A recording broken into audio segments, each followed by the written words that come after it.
New York City taxi passengers may soon find themselves reaching for more money. The nominations are out and the theater world is abuzz as New York City prepares for Broadway's biggest night. The Tony Awards will be held here at the Beacon Theater on Sunday, June 10th. And Broadway's own Neil Patrick Harris is set to host the live event on CBS. A man accused of drunk driving has been arrested after he crashed into a Staten Island home. We're hanging out in Soho at the Felix, a French bistro that's known for its upbeat ambiance and South of France fare. It's one of 5 restaurants taking part in this summer's Boozy Brunch series. And on a lazy summer Sunday, what more could you ask for? Residents of Lower Manhattan continue to battle health problems a decade after 9/11. A new study by the American Journal of Public Health says people who had World Trade Center dust in their homes were 50% more likely to have breathing problems, even 5 to 6 years after the towers collapsed. The celebratory ride marks Cohen's 6th year of being cancer-free. The CDC has linked sugary beverages to obesity and type 2 diabetes. And the American Heart Association recommends consuming no more than 3 12-ounce cans of soda per week. So the mayor's new proposed ban on the sales of supersized sodas just might be the push New Yorkers need to think before they drink. Summer's upon us, and if you're ready to feel the wind in your hair while gearing up for bathing suit season, it's time to ditch the treadmill and head over to trapeze class. With state-of-the-art safety equipment and an expert staff, the class is one of the hottest attractions along the Hudson River. The Marvel Comics hit smashed U.S. box office records, making it the biggest second weekend ever for any movie released in the U.S. Almost 33 years ago, 6-year-old Eitan Pates convinced his mother to let him walk alone to the school bus stop. But on that fateful Friday in May of 1979, Eitan's 2-block walk through his Soho neighborhood would be his first and last taste of freedom. Eitan was never seen again and was declared legally dead in 2001.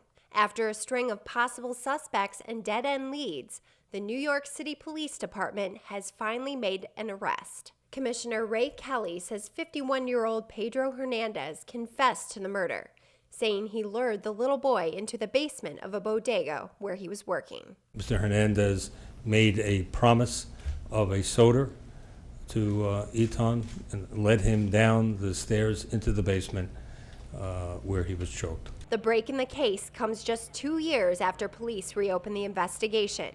Officers got an anonymous tip in April. Hernandez had told a family member and others that he had, quote, done a bad thing and killed a child in New York. Hernandez's brother-in-law, Jose Lopez, says he has no doubt Hernandez committed the murder. I don't know what to think, really. It's somebody we knew, in the family, to do something like that, and this came out now. The Pates family was notified of the confession, but has not yet issued a statement. Mr. Pates was taken back, a little surprised, and I would say overwhelmed to a degree. Hernandez was placed under suicide watch before being taken here to Bellevue Hospital for medical evaluation. His attorney says he has a history of mental illness, including schizophrenia. In Manhattan, I'm Karen Markusen. Huge crowds gathered all around New York City, turning their eyes to the sky to witness a bittersweet piece of NASA history. The Space Shuttle Enterprise zoomed over Manhattan, piggybacking on a modified jumbo jet, definitely giving New Yorkers a reason to look up on a blustery spring day. New York has the right stuff, and we won. So we say, welcome Enterprise, you're gonna love it here in New York. NASA tweeted touchdown at JFK as the Enterprise landed at Kennedy Airport, where it received a warm welcome from a crowd of invited guests. And what day with the Enterprise would be complete without a few words of wisdom from Mr. Spock himself? To the scientists and engineers who make these wonderful things happen, I say to all of them and to Enterprise, live long and prosper. The shuttle's journey from Washington, D.C. marks the wrap-up of NASA's shuttle program, which ended last summer. From JFK, the shuttle will be moved by barge along the Hudson River to its final home at the Intrepid Sea, Air, and Space Museum. That's beautiful. Museum curator Eric Boehm is excited New Yorkers will have a pivotal piece of NASA history in their city, though Enterprise never actually flew to space.